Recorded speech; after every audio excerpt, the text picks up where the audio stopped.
Kurt, tu sais pas où j'ai foutu ma clé de 12? Je dois régler le chargeur au but là-haut.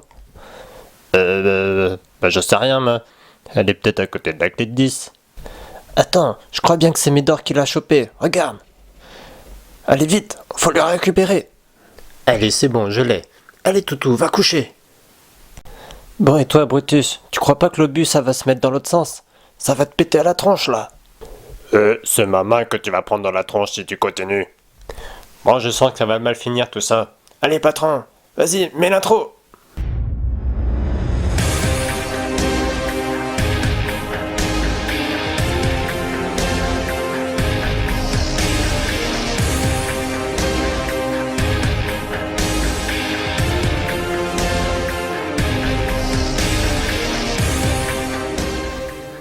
Bonjour à tous, alors vous l'aurez compris, après cette petite introduction, on va parler aujourd'hui d'un géant, d'un titan ou même d'un juggernaut, appelez-le comme vous voulez.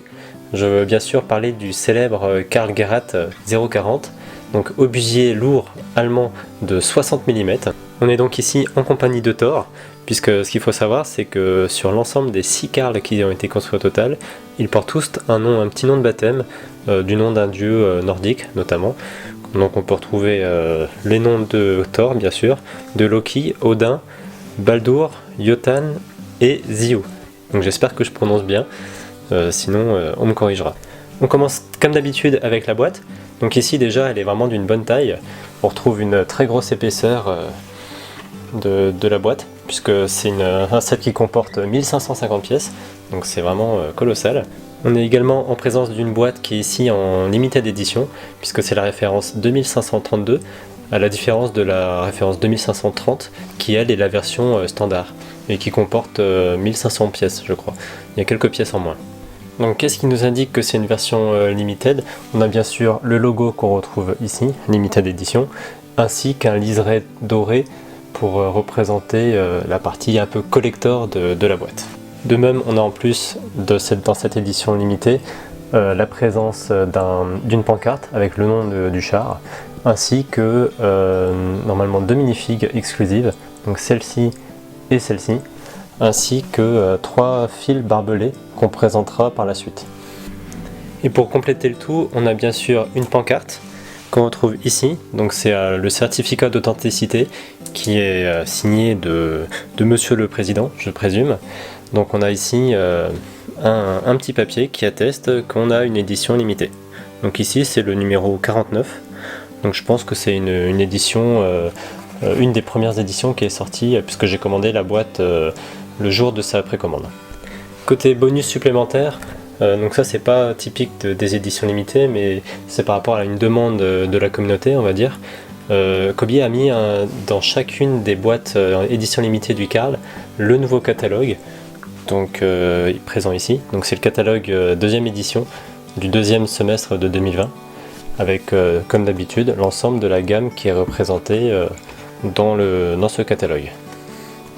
A noter que si je compare avec un précédent catalogue que j'avais reçu pour le premier semestre 2020, donc on est ici pas sur la même ordre de grandeur niveau épaisseur, puisque ici c'est le catalogue polonais on va dire que j'ai reçu, alors que là c'est le catalogue on va dire mondial. Donc ici il y a des gammes qui ne sont pas forcément des gammes de briques Kobe. Ensuite l'autre différence c'est aussi au niveau de la taille, parce qu'on est ici sur un grand format, alors que le catalogue qu'on a reçu est un format un peu plus petit. Alors à vrai dire, quand ils ont dit qu'il y avait un catalogue intégré dans ce set, j'aurais plus pensé à un catalogue en dur relié comme ceci, et pas un petit catalogue comme ça. Mais bon, c'est pas très grave, voilà. Le principal c'est d'avoir le contenu du catalogue. Côté tarif, on est donc sur une boîte qui coûte 120 € en précommande, plus il faut compter aussi 25 € de frais de port. Alors pourquoi 25 € de frais de port? C'est des références qu'on ne peut commander que sur le site kobe.pl, donc c'est ce qui est un peu fortement dommage aussi.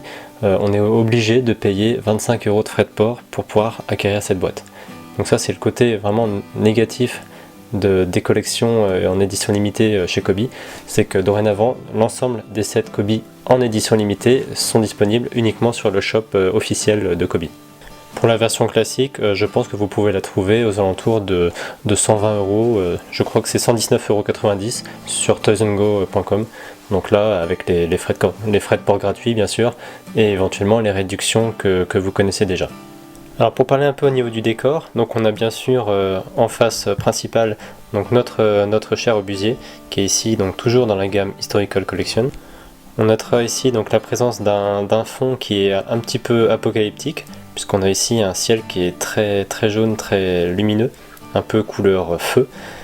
Et également donc on aperçoit aussi des ruines qui montrent qu'on est vraiment ici dans l'apocalypse. Puisqu'en effet ce véhicule était vraiment destiné aussi à détruire des fortifications, des bunkers à la base, et finalement il a été utilisé après pour casser du bâtiment, notamment par exemple pour le soulèvement de Varsovie. À l'arrière, donc on a toujours une vue arrière avec un bel aperçu de notre monstre, et on voit aussi donc tous les accessoires qui sont présents, et notamment tous les personnages qui sont ici assez nombreux, parce qu'on a 5 personnages et un chien.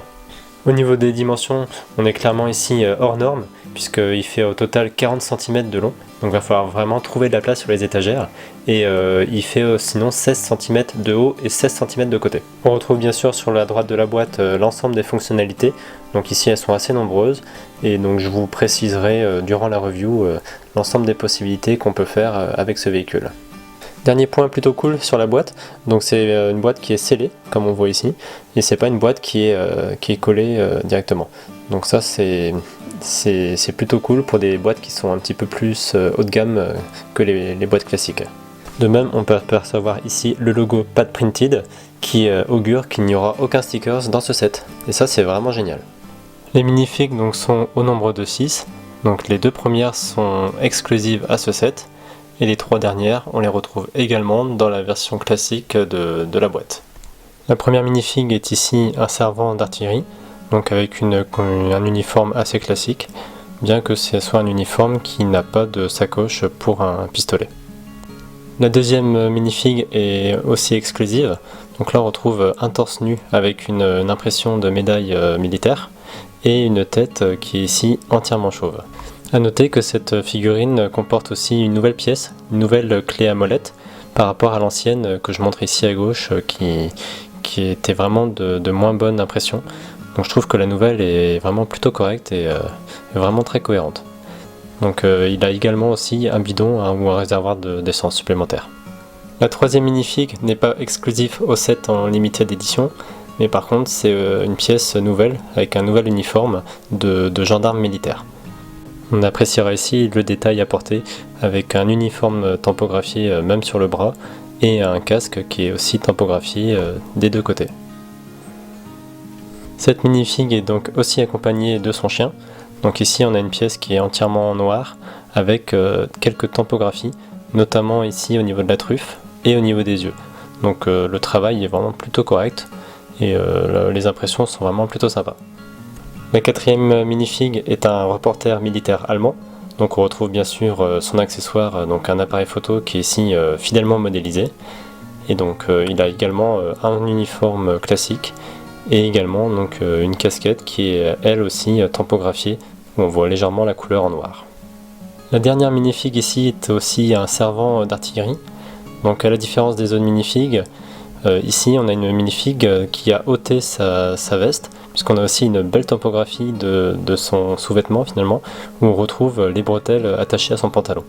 Donc je trouve que c'est une minifig qui est très chouette et qui diffère vraiment des autres minifigs. Autre exclusivité à ce set, on a également une plaque tampographiée avec le nom du char et le numéro, qui est ici donc le numéro 49. Dernière exclusivité à ce set, on a également un jeu de 3 fils barbelés, qui sont ici des constructions en brick build, avec la structure, l'ossature en bois qui est ici relativement fidèlement reproduite, et donc le barbelé qui est aussi une pièce qu'on vient accrocher sur chacune des structures en bois. Donc c'est vraiment plutôt sympa et je trouve que ça fait bien le job. Bon, je sens que vous l'attendiez, donc on va pouvoir commencer la review du mortier. Donc là ici on est vraiment clairement dans une démesure, il fait 40 cm de large et ça prend vraiment une place folle sur une étagère. Donc on est ici clairement sur un véhicule lourd qui était vraiment utilisé pour détruire des structures très importantes.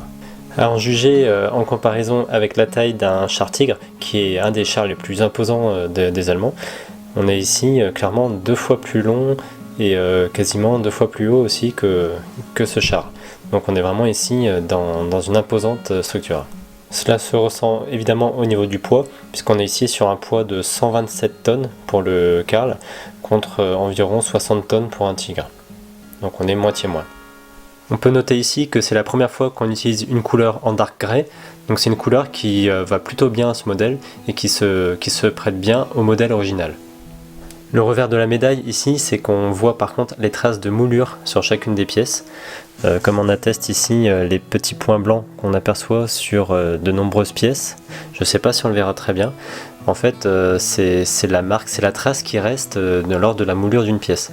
Donc ça, je trouve ça vraiment dommage de la part de Kobe, puisque je pense qu'il est sûrement possible de pouvoir faire une autre technique de construction et de moulure qui permettent d'intégrer cette trace de moulure finalement à l'intérieur des tenons et non pas à l'extérieur des pièces.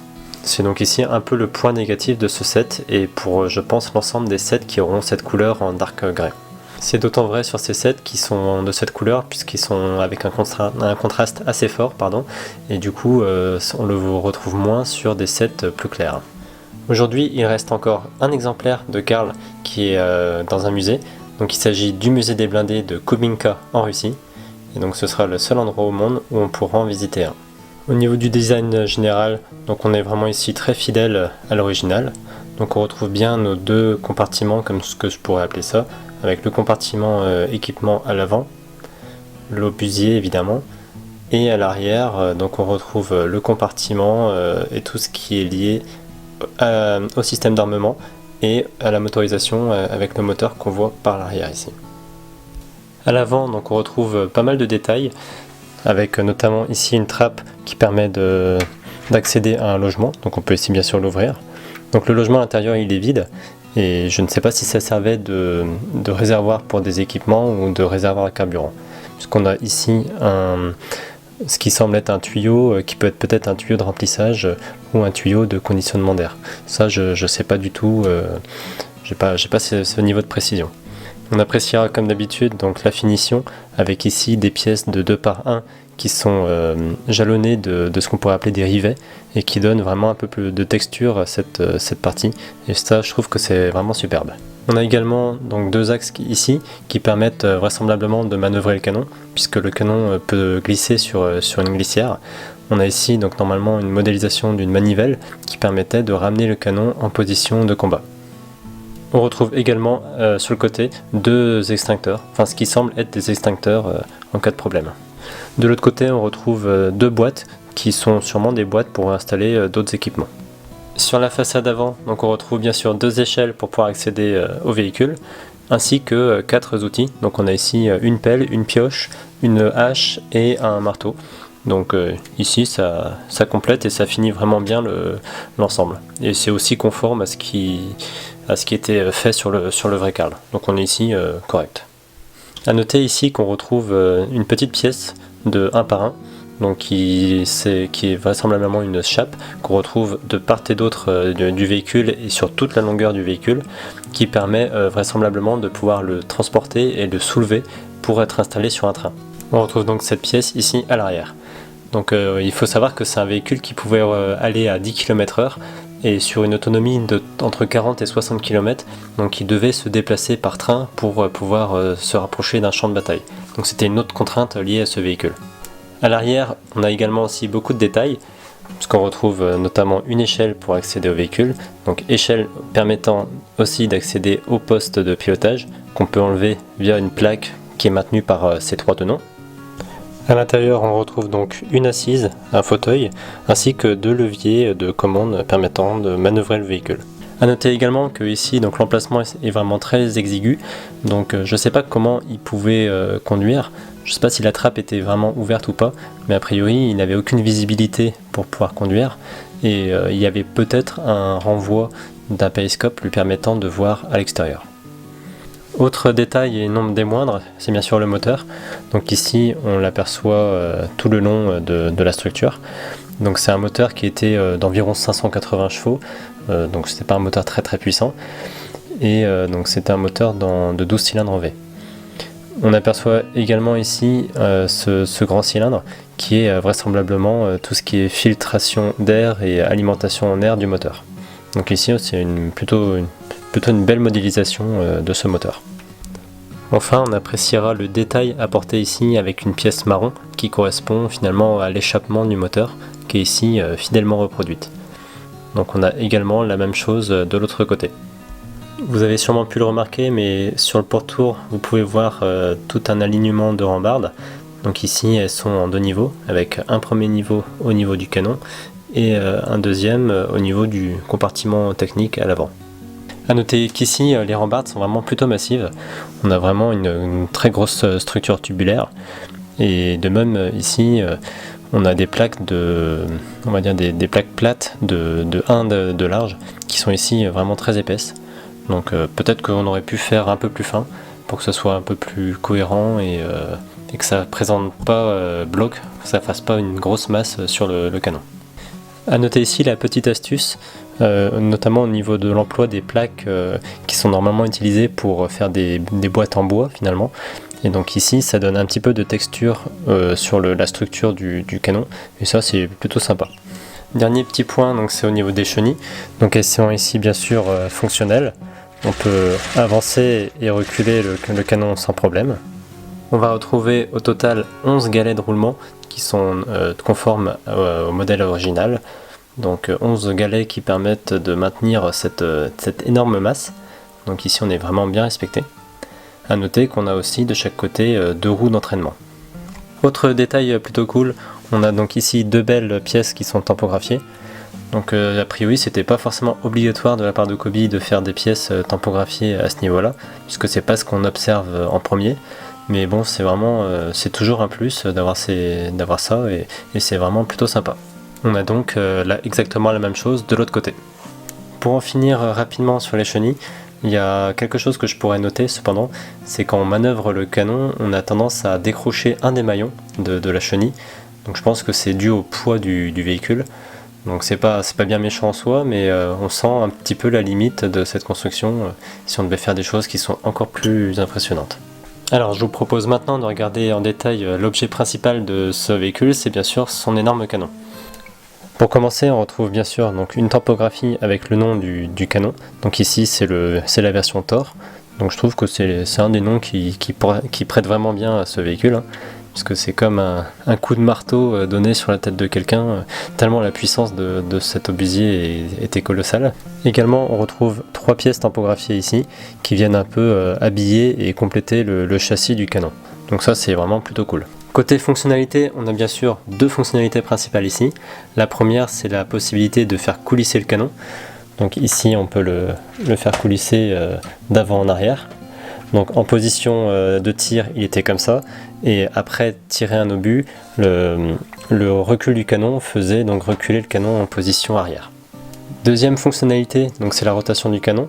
On retrouve ici un axe de pivot qui peut être orienté via cette roue. Donc on a ici un mouvement de roue qui est plutôt fluide et avec une amplitude plutôt importante. Donc ça donne vraiment d'une belle jouabilité sur ce set.